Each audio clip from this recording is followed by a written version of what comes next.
जब bus conductor ने मेरी सहायता की और परम पूज्य गुरुदेव ने हमारी मदद की, आइए जानते हैं इस स्मरण में कैसे। सन 2009 की बात है। नवंबर का महीना था। मैं अपने मायके वीरा गांव, जो बिहार के सासाराम जिले में है, गई थी। मेरी माँ की तबीयत खराब थी। मैं माँ को देखकर वापस टाटा नगर में साक्षी को जा रही थी। मेरे साथ मेरा छोटा लड़का था। जब मैं बस स्टैंड आई, कंडक्टर से टिकट के लिए कहा तो वो बोला कि सभी सीट पहले से बुक है।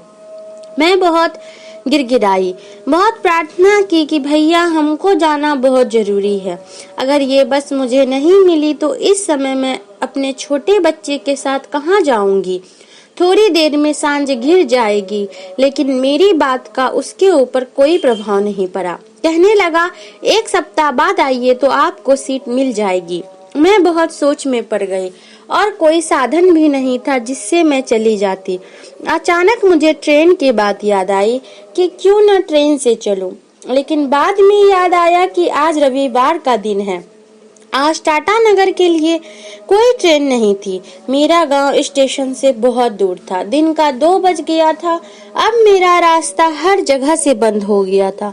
न मैं मायके जा सकती थी और न ससुराल। धीरे धीरे सूरज ढल रहा था, शाम हो रही थी। उसी क्रम में मेरी चिंता भी बढ़ती जा रही थी।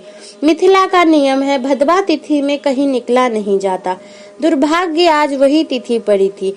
अब तो मेरा मन और घबरा गया और कोई रास्ता नजर नहीं आ रहा था। मैं फूट फूट कर रोने लगी। मुझे रोते हुए देखकर मेरा लड़का अभिजीत भी परेशान हो रहा था।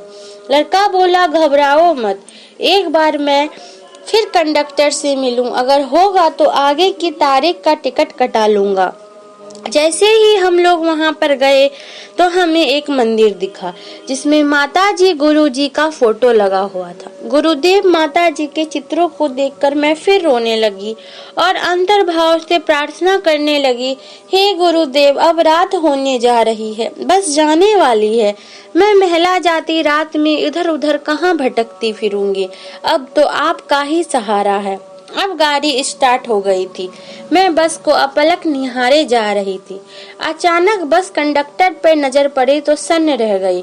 वह हूबहू गुरुजी जैसा दिख रहा था। इसी बीच वो टिकटों का हिसाब करने लगा। ड्राइवर और कंडक्टर के बीच बातें होने लगी। कंडक्टर कह रहा था कि 2 सीट का पैसा कम है। बस मालिक बोल रहा था कि जब 1 महीना से पूरा सीट फुल है तो पैसा कहाँ से कम हो जाएगा। जब बस में अंदर जाकर देखा तो बीच में 2 सीटें खाली थी। इतना सुनते ही वहाँ भीड़ लग गई, भगदड़ मच गई। सभी यात्रियों को जाने की जल्दी थी। कोई कहता हम 1000 देंगे, कोई कहता हम 2000 देंगे। सभी रुपये निकालने लगे। इसी बीच कंडक्टर जोर से चिल्लाया, मैं किसी का रुपया नहीं लूंगा।